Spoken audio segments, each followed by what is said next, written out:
Today I would like to discuss an issue that many of the youth, including myself, have long since struggled with. And this is the issue of how is it that we go about implementing justice and building a just society here in the West? What is our role as Shia of the West in building a proper just society as envisioned by Amir al-Mu'mineen and in the Quran? The Holy Quran commands us in verse 135 of Surah Al-Nisa, "O you who believe, be maintainers of justice, bearers of witness for Allah's sake, though it may be against your own selves." Thus, for us to be just and to strive for justice is more than just mere polemics. It is divine instruction. Furthermore, we are commanded to be just, not even to our own detriment, to be ready to sacrifice for the sake of Allah and for the sake of what is right. Now, the Holy Quran gives us ample instruction on what is right, and the Ahlul Bayt give us ample example of what is just. The question that many of us in the West ask ourselves is not what justice we implement, but rather how we implement it. How is it that we build such a society? Philosophers, thinkers, and political leaders have debated about these very questions for thousands of years. In ancient Greece, many philosophers believed that a just society can only arise through a just leader. Plato made mention of a philosopher king in his book, The Republic, a leader who uses wisdom and reason to rule by example. And under this Platonian model, justice would be something that would be taught to citizens of the society. It would be something that would be instilled by the state into each individual so that they would embody the principles of the state. But this view is flawed. A just society cannot exist without just people. A society is ultimately the reflection of the very people that make it up. Rather, justice starts with the individual. To make a better world, we must ourselves strive to be better. We must take action ourselves to build this better world, and more importantly, we must embody the very virtues we wish for the rest of the world to possess. A philosopher king without a wise population is a powerless king. Today, when we look at the news, we see the suffering of our brothers and sisters in places such as Yemen, Iraq, Pakistan, Syria, to name a few. We as Muslims in the West look at these tragedies and ask ourselves, what can we do? We try to channel our outrage into political action and activism. We seek to follow the example of Hazrat Fatima and Imam Hussein by speaking out against the injustice we see with ferocity and conviction. As individuals and as a community, we build big ambitions for ourselves and try to leave our mark on the wider world. We seek opportunities to become more involved in the issues plaguing our brothers and sisters across the world. Often we seek to romanticize those of us in these countries who have taken up arms against oppressive regimes, and we fantasize about emulating their heroic deeds. However, for others, the sheer scale of the crises that we see gripping the Muslim world can instill in us a sense of despair and powerlessness. Many of these regions are gripped in proxy conflicts among the world's most powerful nations. Decisions are made affecting us and those around us by leaders that many of us never chose. We are told to strive for justice in this world, and yet we live in a world that seemingly laughs at the notion. When we do try to become involved, when we try to speak up for our brothers and sisters who were bombed in Yemen or killed in Syria, we are frustrated when no one listens. When the war that we try to build support against continues despite all our attempts to stem the conflict, we lose faith. We start becoming jaded, and we start believing that perhaps such justice is unattainable and not worth the effort that we put into trying to build it. We may be Shia who live in the West, but our thoughts and our hearts dwell on the problems in the East. Understandably, we wish to follow the examples of our Imams. We look at Imam Ali, peace be upon him, who ripped the doors of Khaybar down and put an end to the scheming of Banu Nadir. We look at Imam Hussein, peace be upon him, who chose martyrdom over submission to an unjust regime and who watched his family and supporters butchered in front of him. And so our instinct is to fight, to resist whatever injustice it is that we see in the world around us. These are the examples we try to emulate. As Muslims here in the West, many of us talk of tackling the great injustice of our time, of implementing God's justice on an international scale. We work towards challenging the leaders of our world by becoming involved in politics or advocacy. We organize and participate in protests and solidarity with the oppressed of the world. However, in doing so, we neglect implementing justice at home, within our immediate community, within our friends and family, and most importantly, within ourselves. When we see our 14 Masumin, we see that only 3 of them fought openly against injustice in the manner that we internally picture and subconsciously glamorize. We neglect the fact that not all fights, not all struggles are open and external. Rather, when we look at our other Masumin, we see that their fight against injustice was not loud and wide-reaching, but oftentimes measured. We speak of Imam Ali as the warrior who killed Marhab at Khaybar, who defended the Ummah at Siffin and Nahwan, yet we neglect the intervening years of his life. We neglect his role in compiling the Quran and striving to prepare his sons and his daughter for their responsibilities as the Imams and as the leaders of the Shia and of the wider Muslim Ummah. The struggle for justice today by Muslims must be two-pronged.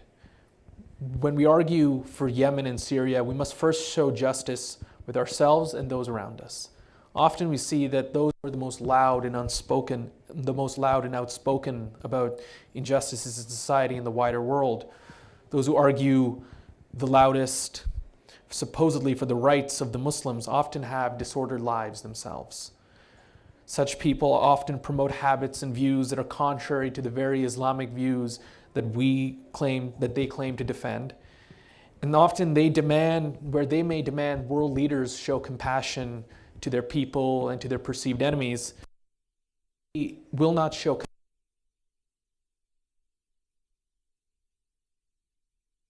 state of chaos. Such activism rings hollow. We do not expect nations to be fair to entire peoples.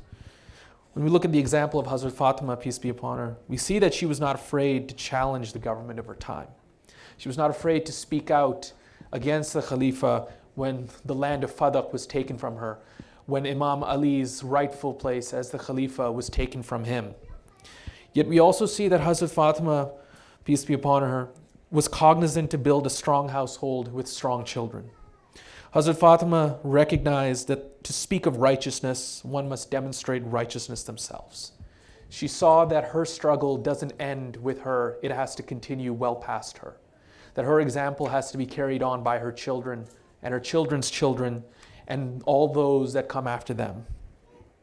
When we see a relationship with Imam Ali, we see a relationship based on compassion and understanding. A relationship built on justice amongst each other and amongst their children.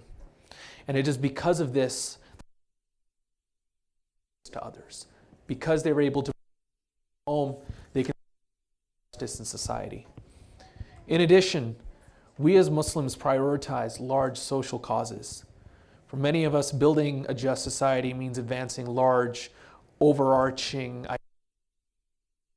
So we neglect the small actions that we can do in our day-to-day lives. We will proudly speak of the oppression of Muslims in places such as India and Palestine, but we turn a blind eye to the needs of our own community. Allah gives us 1,000 opportunities to make a positive change in small ways. Yet we ignore these smaller opportunities in favor of large, glamorous opportunities. We favor the opportunities which give us the thrill of belonging and the glamour of media attention. Those of us who do not desire such things, we mistaken such activism as the only real path towards implementing Allah's will. And this desire, and because of this desire, we feel defeated when such activism fails to usher in the righteous society we desire. However, in fighting for the big picture, we must remember that the big picture is made up of smaller pictures. We should not underestimate the power of small acts of kindness, charity, and mercy. Nor should we underestimate the power of service in our local community. We must recognize that not all of us have the ability or opportunity to make our mark on the world stage. But we must also realize that in the eyes of God, the size and consequence of the act is irrelevant. Before Allah, feeding one beggar is no less righteous an act than feeding 1,000 beggars. If we wish to work in the Ahlul Bayt's cause, we should be willing to advance their cause at a local and even private level. We may not be able to help Palestine today, but we can certainly help our neighbors, our friends, our relatives, even our countrymen here in this country. It is by being willing to step up in whatever capacity necessary when we least expect it that we implement Allah's justice, not when we are comfortable and planning to step up. It's not by allowing ourselves to become professional activists where we devote our lives to pursuing abstract causes that we implement the vision of a just society, but rather by ensuring that we remain grounded in our immediate reality and that we tackle the issues that we can deal with in our personal and communal capacity. Finally, we must be mindful that each of us has a role to play. Many of us look at the struggles against injustice as one of confrontation. We see it as a war that must be fought and won between the oppressed and the oppressor. Certainly, this is an attractive idea. It is attractive to view society's oppressors as an enemy that we must confront through any means possible, one which we can triumph over through determination and action. However, this is a line of thinking that often ends up being more unhelpful than helpful. Not all of us have the honor of defending Hazrat Zainab, but we each have a role in this life. While some of us may be called on to fight, to sacrifice, to stand and speak out against the injustices and oppressors who grip this world, for many of us, our role is to build our community. We must recognize that the sacrifices of our brothers and sisters throughout history were so that we who stand here today may have the opportunity to strengthen the community here and now. Nowhere is this truer than the lives of our very imams. For example, when we look at our later imams, such as Imam Ar-Rada, we see that his struggle in life was no less painful than the trials faced by Imam Hussein at Karbala. Imam Hussein had to face had to face the pain of spears and arrows. He had to witness the loss of his sons, his brother, and his companions. But Imam Ar-Rada had to witness the persecution, oppression, and extermination of the Shia. He had to bear the pain of watching the Shia suffer, knowing that to fight would be to doom them all. His trial was to witness the injustice done on the Shia of his time and to resist the desire to fight.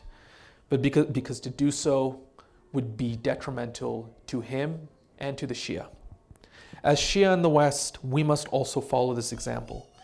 As we witness the oppression of our brothers and sisters in Palestine and Xinjiang and the Rakhine State, we must recognize that sometimes confrontation is not an option. To truly help our brothers and sisters who are oppressed overseas, we must build ourselves in our community here. The trial of the Yemenis is to endure bombardment and destruction without losing their resolve. But our trial is to watch without losing our purpose. It is by staying cognizant of this purpose that we build a properly just society. We must recognize that it takes strength to fight, but it also takes strength not to fight. When we do speak out, we must ensure that what we say and what we do doesn't weaken our community here at home. We must ensure that when we strive for justice, we do so for Allah's satisfaction, not for our own satisfaction. Our actions are an expression, we must ensure that our actions are an expression of our conviction in Allah's instruction, and not an expression of our own personal outrage at the injustices of this world. When we go for the latter, we lose our purpose, we lose our direction, and we lose our credibility. It is only by maintaining this consistency, by ensuring that everything we do is for the sake of Allah, that we maintain the credibility of our cause and ourselves. An example, of course, of this is when Imam Ali was at the Battle of Khaybar. He was fighting one of the mushrik. And as he was about to deliver the killing blow, the mushrik spit in Imam Ali's eye, and Imam Ali dropped his sword and refused to kill him. And when he came back, he said, if I kill this man in that moment, I would have killed him for my pride. But I will only kill him for the sake of Allah, not for the sake of myself. Thus, to conclude, when we ask ourselves how best to implement justice in the modern world, we must first implement justice in our own personal lives. We must be willing to step up with small acts of compassion, no matter how small. And we must understand the necessity of building our own community at home and for advocating for the sake of Allah, not for the sake of ourselves. With this, I conclude this brief discussion. Thank you all for coming here, and I ask for forgiveness from you and from Allah for any shortcomings. Thank you. Ya Fatimiya.